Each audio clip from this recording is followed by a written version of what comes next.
अपने YouTube channel exam concept master में।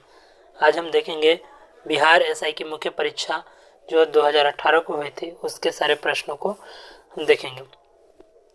चलिए, हमारा पहला प्रश्न है, सुनहरा चावल किस रोग के बचाव में सहायक होता है? तो याद रखेंगे जीरोपैलेथेमिया।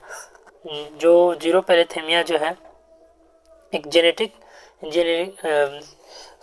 जीरोपैलेथेमिया जो विटामिन ए की कमी से होती है। आप लोग याद रखेंगे कि विटामिन ए की कमी से रतौंधी जो होती है उसके इलाज में काम आती है। रतौंधी के बारे में तो सभी आदमी जानते हैं, रतौंधी। अब इसका डिस्क्रिप्शन, सुनहरा चावल जेनेटिक इंजीनियरिंग से उत्पादित चावल की एक प्रजाति है जो कि बीटा कैरोटीन अर्थात विटामिन ए से युक्त होता है। इसे खाने से विटामिन ए की कमी नहीं होगी, सभी आदमी याद रखेंगे। रतौंधी, अंधता, जीरोपैलेथेमिया आदि के निवारण और बचाव में सहायक होता है। अगला क्वेश्चन होगा, मॉनिट्रियल प्रोटोकॉल किससे संबंधित है? तो मॉनिट्रियल प्रोटोकॉल ओजोन परत के संरक्षण से संबंधित है, याद रखेंगे।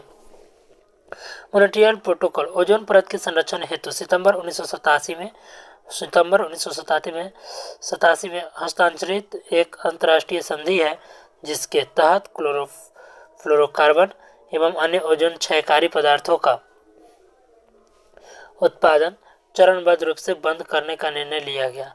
यह संधि 1 जनवरी 1989 को प्रभावी हुई। टाइफाइड फैलता है, तो टाइफाइड के बारे में अगर कहा जाए तो टाइफाइड जो है पानी एवं खाद्य पदार्थों से फैलता है। अब टाइफाइड एक मियादी बुखार है जो दूषित पानी या दूषित भोजन के सेवन करने के कारण होता है। यह एक जीवाणु जनित रोग है जिसका कारण सैल्मोनेला टाइफी जीवाणु होता है। याद रखेंगे कौन से जीवाणु के कारण होता है? तो सैल्मोनेला टाइफी जीवाणु के कारण। अगला प्रश्न हमारा होगा, निम्नलिखित में से स्वच्छ जल की मछलियाँ कौन सी है? स्वच्छ जल की मछलियाँ जो है हमारा हो जाएगी, याद रखेंगे, रोहू और कतला हमारा स्वच्छ जल की मछलियाँ हो जाएगी। प्रश्नगत विकल्पों में रोहू कतला स्वच्छ जल की मछली है, जबकि इलेक्ट्रिक रे और कुत्ता मछली समुद्र में पाई जाती है। वन अनुसंधान संस्थान कहाँ है? तो सभी आदमी जानते हैं कि वन अनुसंधान संस्थान देहरादून में है। इसकी स्थापना जो हुई थी 1906 में हुई थी और देहरादून उत्तराखंड में है। निम्न में कौन सी पर्वत चोटी भारत में स्थित है? तो भारत में कामेट को याद रखेंगे। इसके बाद हिमालय की पर्वत चोटियों में कामेट भारत के उत्तराखंड राज्य में स्थित है। राज्य के गढ़वाल क्षेत्र में अवस्थित है। अन्नपूर्णा नेपाल में, मकालू नेपाल तिब्बत सीमा पर और नामचा बरवा चोटी तिब्बती हिमालय है।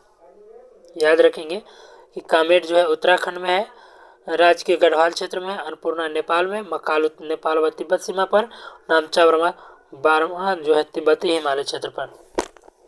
जापान के योकोहामा शहर में 1994 में संयुक्त राष्ट्र सदस्य देशों का सम्मेलन जिस संदर्भ में किया गया वह है तो वह प्राकृतिक आपदा नियंत्रण है। अगला प्रश्न से पहले हमारा देख लीजिए कि वर्ष 1994 में संयुक्त राष्ट्र संघ तत्वावधान में जापान के योकोहामा प्राकृतिक आपदाओं की कमी लाने पर संयुक्त राष्ट्र विश्व सम्मेलन का आयोजन किया गया था। इस श्रृंखला का दूसरा विश्व सम्मेलन 2005 में कोबे में तथा तीसरा वर्ष 2015 में सेंडाई में आयोजित किया जाएगा। अगला प्रश्न हमारा होगा कि भारतवर्ष पर नूनामाटी तेल शोधक कारखाना स्थित है। नून माटी को याद रखेंगे, असम। फिर अगला प्रश्न हमारा होगा कि नून माटी तेल कारखाना की स्थापना कब हुई थी? तो 1962 में। फिर गुलबदन बेगम ने किसके कहने पर हुमायूंनामा लिखा था? तो अकबर के कहने पर हुमायूंनामा लिखा था। गुलबदन बेगम मुगल शासक बाबर की पुत्री और हुमायूं की बहन थी जिसने हुमायूंनामा अपने भतीजे अकबर के अनुरोध पर लिखा था। इसमें बाबर काल के संक्षिप्त विवरण के साथ हुमायूं के काल का विस्तृत विवरण मिलता है। उसके बाद सीरी शहर और सीरी दुर्ग का निर्माण किसने करवाया? सीरी शहर और सीरी दुर्ग, तो अलाउद्दीन खिलजी को याद रखेंगे। दिल्ली स्थित सीरी शहर और सीरी दुर्ग मंगोल की सुरक्षा हेतु खिलजी वंश के सुल्तान अलाउद्दीन खिलजी ने 1303 ईस्वी में बनवाया था। अगला प्रश्न होगा, अकबर के 1567 में चित्तौड़ आक्रमण के समय वहां का शासक था। तो याद रखेंगे उदय सिंह को। उदय सिंह वहां का शासक था। अकबर के 1567 में चित्तौड़ आक्रमण के समय वहां का शासक राणा उदय सिंह था। इस युद्ध में मुगल सेना ने चित्तौड़गढ़ पर अंततः 1568 में कब्जा कर लिया था।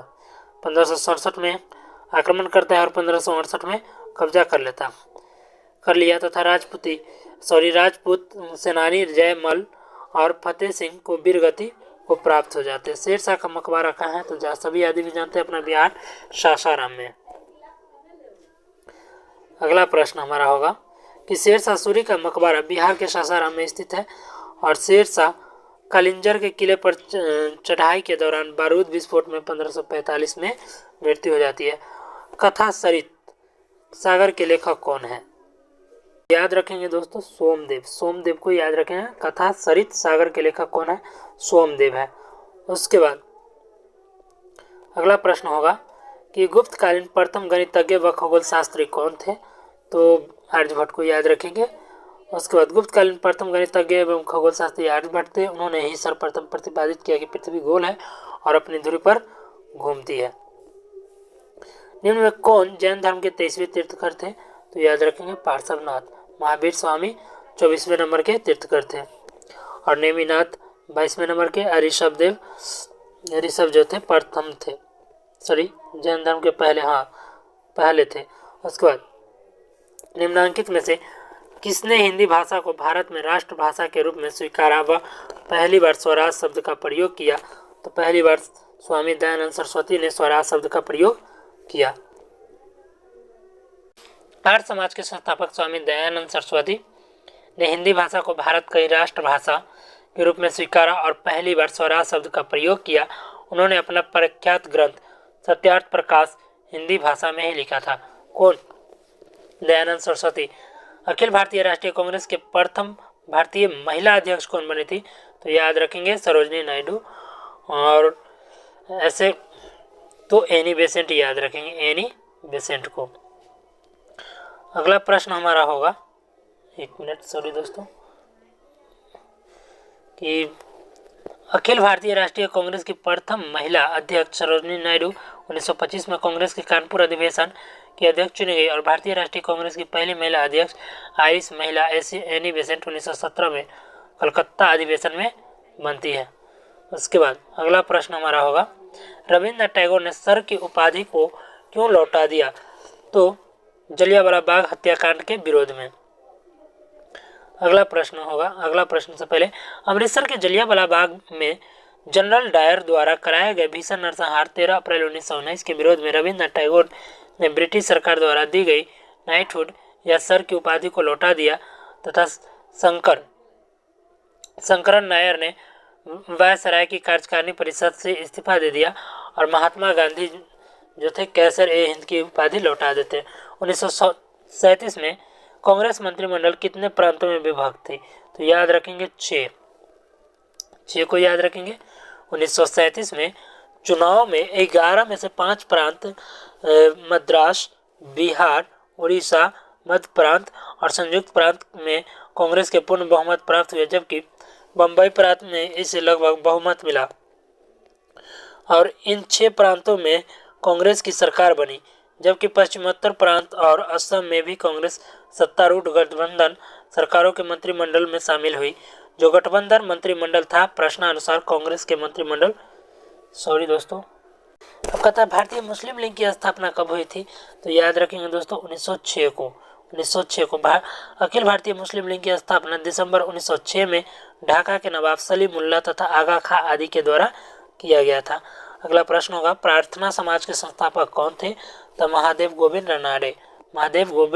रनाडे के बारे में जानते हैं। केशवत चंद्र सेन की प्रेरणा में 1867 में बम्बई में प्रार्थना समाज की स्थापना आत्माराम पांडुरंग द्वारा किया गया, जिन्हें महादेव गोविंद रनाडे 1869 में प्रार्थना समाज के सदस्य बने तथा उसके बाद अगला प्रश्न हमारा होगा कि गांधी जी की दांडी यात्रा प्रारंभ किस तारीख और कब होती है?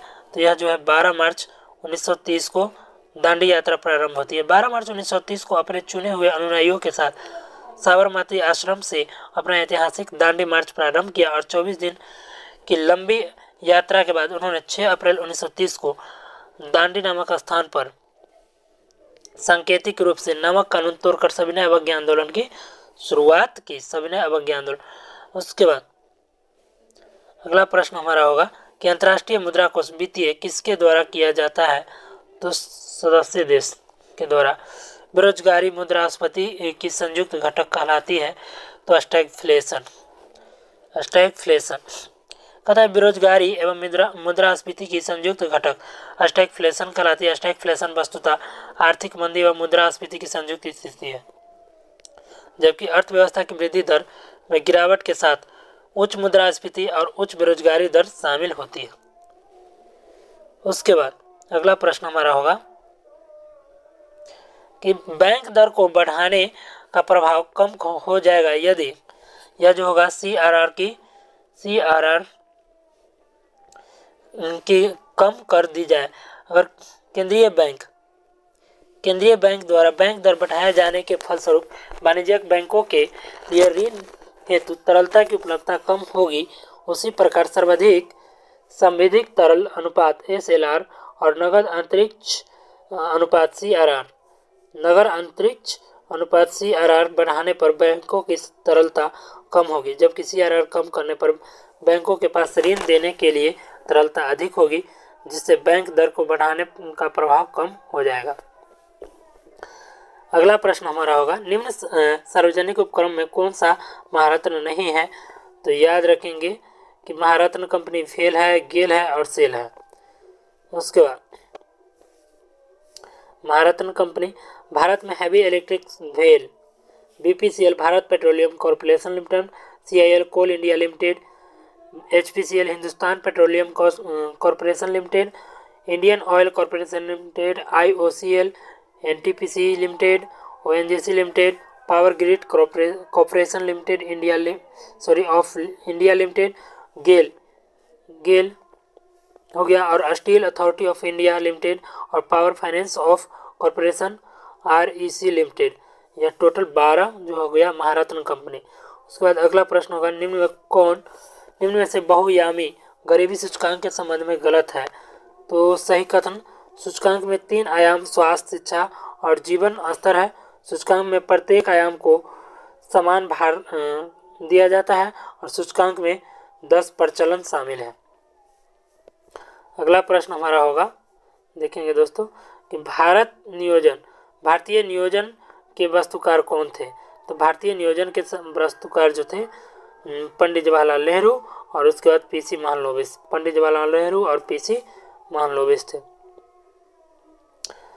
भारतीय नियोजन के वास्तुकार भारत के प्रथम प्रधानमंत्री पंडित जवाहरलाल नेहरू को माना जाता है। उनकी अध्यक्षता में 1950 में योजना आयोग की स्थापना हुई तथा पंचवर्षीय योजना की प्रक्रिया शुरुआत हुई। प्रथम पंचवर्षीय योजना 1951 से 56 का ड्राफ्ट उन्हीं के देशों पर KN राज द्वारा तैयार किया गया था, जो कि हैरर-डोमर मॉडल पर आधारित था। हालांकि विद्वान PC महालनोबिस को भारतीय नियोजन के वास्तुकार की संज्ञा दी गई है और भारत की द्वितीय पंचवर्षीय योजना PC महालनोबिस मॉडल पर आधारित थी और जिसने भारत के तीव्र औद्योगिकरण पर बल दिया था।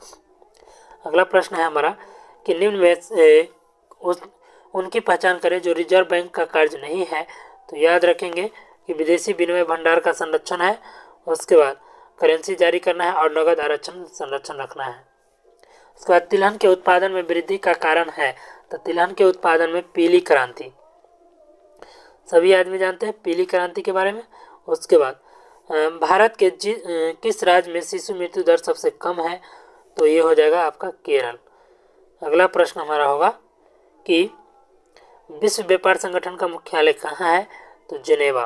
विश्व व्यापार संगठन WTO की स्थापना GATT के स्थापना पर मार्केस समझौते के तहत अंतर्राष्ट्रीय व्यापार के नियमन हेतु 1 जनवरी 1995 को की गई थी। इसका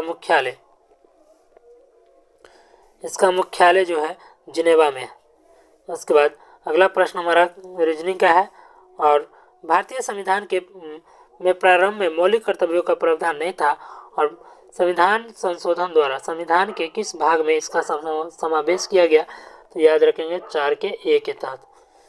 अब 42वां संविधान संशोधन 1976 में जो हुआ था उसमें भाग 4 के ए के तहत 51 के ए में 10 मौलिक कर्तव्यों का प्रावधान किया गया और 86वां संविधान संशोधन अधिनियम 2002 से 51 के ए के तहत 11 मौलिक कर्तव्य को जोड़ा गया।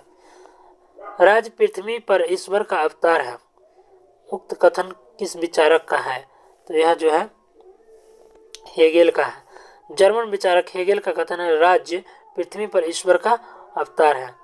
उसके बाद अगला प्रश्न हमारा है कि संविधान सभा में उद्देश्य प्रस्ताव प्रस्तुत किया गया था। तो याद रखेंगे 13 दिसंबर 1946 को संविधान सभा में उद्देश्य प्रस्ताव पंडित जवाहरलाल नेहरू द्वारा 13 दिसंबर 1946 को प्रस्तुत किया गया था, जो कि 22 जनवरी 1947 को पारित हो गया। स्वाधीनता आंदोलन के दौरान पूर्ण स्वराज के लक्ष्य की घोषणा किस वर्ष की गई? तो याद रखेंगे 1929 में। भारतीय राष्ट्रीय कांग्रेस द्वारा दिसंबर 1929 में हुए लाहौर अधिवेशन में ऐतिहासिक पूर्ण स्वराज प्रस्ताव पारित किया गया था। इसके तहत डोमिनियन दर्जे की मांग को त्याग कर पूर्ण स्वराज के लक्ष्य की घोषणा की गई। संविधान सभा के प्रथम अध्यक्ष कौन थे? तो संविधान सभा के प्रथम अध्यक्ष थे सच्चिदानंद सिन्हा, जो 9 दिसंबर 1946 को बनते हैं अस्थायी अध्यक्ष के रूप में, और अस्थायी अध्यक्ष के रूप में 11 दिसंबर 1946 को डॉक्टर राजेंद्र प्रसाद बनते हैं, निर्वाचित होते हैं। 40वां प्रश्न है किस भारतीय शासन अधिनियम द्वारा भारत में ब्रिटिश सरकार द्वारा सांप्रदायिक निर्वाचन प्रणाली शुरू की गई? तो याद रखेंगे दोस्तों 1909 में मार्लो मिंटो सुधार अधिनियम आता है। इसके तहत सर्वप्रथम विधान परिषदों में मुसलमानों के लिए पृथक निर्वाचन प्रणाली की व्यवस्था के साथ साथ भारत में ब्रिटिश सरकार द्वारा सांप्रदायिक निर्वाचन प्रणाली का प्रारंभ किया गया। उसके बाद निम्नलिखित में से क्या भारत के नागरिक बनने के लिए आवश्यक नहीं है? तो देखेंगे चारों वंशानुक्रम होना जरूरी है, उसके बाद जन्म भी होना जरूरी है, और उसके बाद देशीयकरण भी होना जरूरी है, लेकिन अधिग्रहित संपत्ति की कोई ज़रूरत नहीं। अगला प्रश्न हमारा होगा कि लोकसभा का अध्यक्ष अपना त्याग पत्र किसे संबोधित करता है? तो सभी आदमी जानते हैं उपाध्यक्ष को, और भी 94 के ख के तहत। ठीक है, अध्यक्ष उपाध्यक्ष को संबोधित करता है, लोकसभा का उपाध्यक्ष अध्यक्ष को संबोधित करता है। उसके बाद भारत के किस राज्य में द्विसदनीय व्यवस्थापिका नहीं है? तो याद रखेंगे 6 राज्य में है, उत्तर प्रदेश, बिहार, कर्नाटक, महाराष्ट्र, आंध्र प्रदेश व तेलंगाना में। उसके बाद कौन से मूल अधिकार केवल भारतीय नागरिकों को उपलब्ध है? तो ये जो है अनुच्छेद 15, 16, 19 और 20 भारतीय संविधान के प्रदत्त मूल अधिकारों के अंतर्गत 15 में धर्म, मूल वंश, जाति, लिंग या जन्म स्थान के आधार पर विभेद का प्रतिषेध, अनुच्छेद 16 लोक नियोजन के विषय में अफसर की क्षमता, अनुच्छेद 19 वाक स्वतंत्रता अर्थात बोलने की स्वतंत्रता, और अनुच्छेद 29 अल्पसंख्यक वर्गों के हितों का संरक्षण, अनुच्छेद 29 में के तहत प्रदत्त मूल अधिकार केवल भारतीय नागरिकों को उपलब्ध है। सत्य कथन को चुनिए। तो सत्य कथन को कहता है राज्यसभा में 11 सदस्यों को राष्ट्रपति द्वारा मनोनीत किया जाता है, यह गलत है। 12 सदस्यों को मनोनीत किया जाता है। प्रत्याशी को उसी राज्य का होना चाहिए जहाँ से वह राज्यसभा का चुनाव लड़ रहा है, यह भी कथन गलत है, अर्थात इसका सही जवाब हो जाएगा। और उसके बाद राज्यसभा को भंग किया जा सकता है नहीं। उसके बाद लोकसभा में राष्ट्रपति के 2 सदस्य मनोनीत होते हैं, हाँ, लेकिन 104वां संविधान संशोधन द्वारा इसको अब हटा दिया गया है।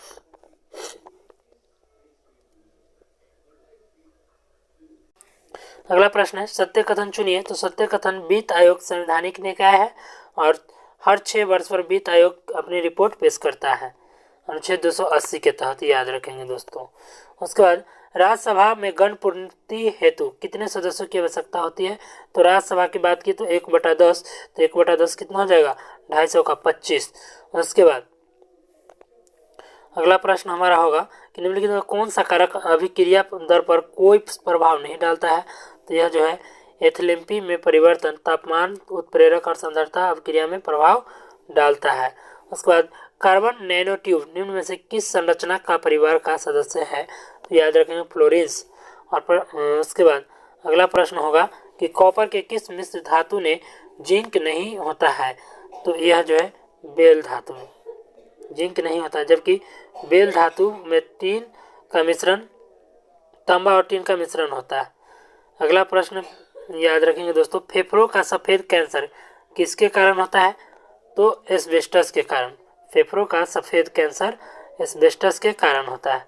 इसके बाद संसद की प्राक्कलन समिति है अस्थायी। संसद की प्राक्कलन समिति जो है अस्थायी है। याद रखेंगे कि संसद की प्राक्कलन समिति एक अस्थायी समिति है।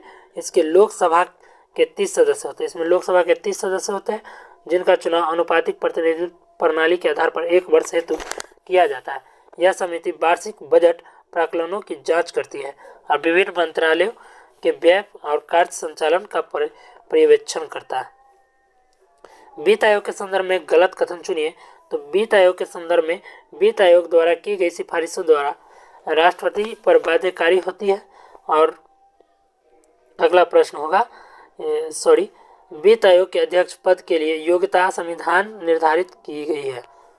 उसके बाद और इसके अनुच्छेद की बात की जाए तो संविधान अनुच्छेद 280 के 1 के तहत राष्ट्रपति द्वारा वित्त आयोग का गठन किया जाएगा। संविधान के अनुच्छेद 280 के 2 के तहत संसद विधि द्वारा वित्त आयोग सदस्यों हेतु अर्हताओं और उनके चयन रीति निर्धारण कर सकेगी। अगला प्रश्न होगा हमारा गणित का प्रश्न है, फिर रीजनिंग का प्रश्न है, उसके बाद फिर रीजनिंग का प्रश्न है, गणित, रीजनिंग और उसके बाद लगातार इस पेज में तो रीजनिंग है।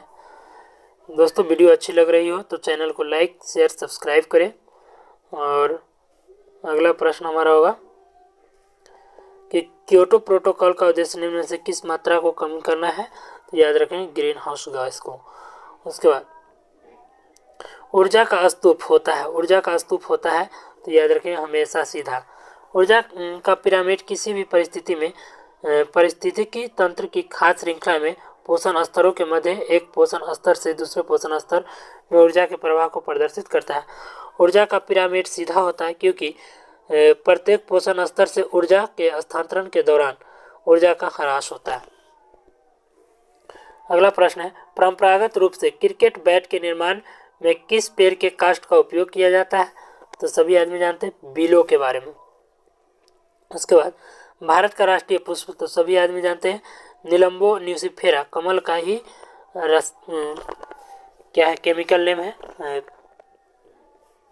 एक मिनट, अगला प्रश्न है हमारा कि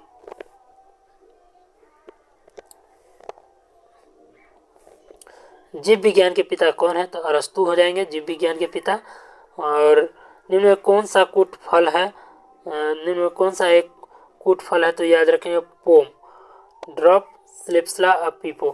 और जब किसी फल का निर्माण अंडाशय के साथ पुष्प के अंगों से भी होता है तो उस फल को कूट फल कहते हैं, जैसे पोप फल, सेब, नाशपाती आदि। उसके बाद कीटभक्षी पादप का उदाहरण है तो याद रखेंगे नेपथीन्स। उसके बाद निम्नलिखित में कौन सी शर्त 1813 का चार्टर एक्ट का अंग नहीं थी? तो याद रखेंगे ईस्ट इंडिया कंपनी भारत का व्यापारिक अधिकार आंशिक रूप से था।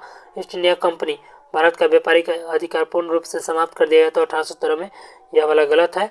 अब ब्रिटिश व्यापारियों को कुछ शर्तों के साथ भारत में निवास की स्वतंत्रता दी गई तो यह आपका सही है।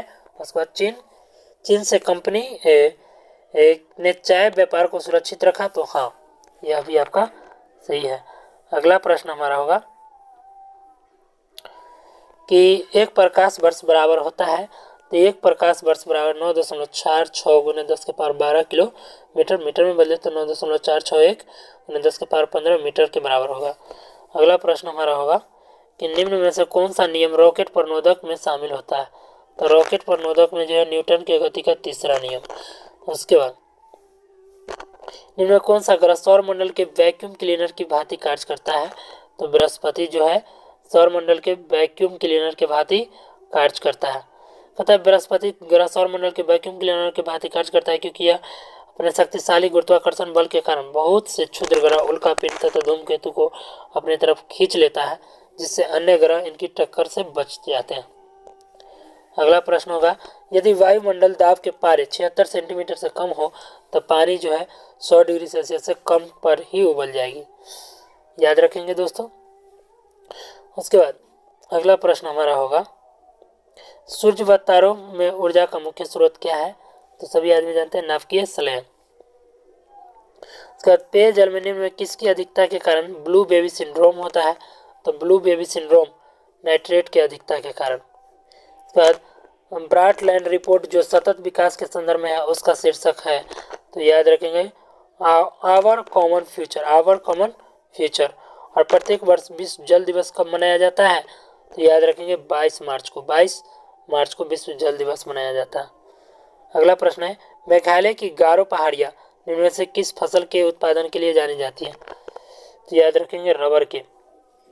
भारत में वन नीति का संशोधन कब किया गया? तो वन नीति का संशोधन जो है आप याद रखेंगे 1988 में, 1988 ईस्वी में। उसके बाद नेफा, नेफा के बारे में जानते ही है, एक मिनट, नेफा के बारे में जानते ही है कि नेफा जो है नॉर्थ ईस्ट फ्रंटियर एजेंसी है, नॉर्थ ईस्ट फ्रंटियर एजेंसी। और पशुओं की रेड सिंघी नस्ल इनमें से किस से संबंधित है? तो याद रखेंगे गाय से, रेड सिंघी। भारत का दक्षिणतम बिंदु है, तो सभी आदमी जानते हैं इंदिरा पॉइंट जो अब डूब चुकी है। अगला प्रश्न हमारा होगा, भारत का दक्षिणतम बिंदु इंदिरा पॉइंट जो अंडमान निकोबार द्वीप समूह के ग्रेट निकोबार दक्षिणी द्वीप से सिरे से स्थित है। लोनावाला जल विद्युत संयंत्र कहाँ स्थित है? तो लोनावाला को याद रखेंगे महाराष्ट्र में। और भारत में परमाणु ऊर्जा आयोग की स्थापना कब की गई? तो भारत में परमाणु ऊर्जा आयोग की स्थापना जो है 1948 में की गई और 1954 में इसमें परमाणु विभाग के तहत लाया गया था। उसके बाद नामदफा बाघ अभ्यारण्य कहाँ स्थित है? किस राज्य में? नामदफा, तो अरुणाचल प्रदेश में नामदफा। दक्षिण भारत की सर्वोच्च चोटी है तो अन्नामुडी, अन्नामुडी।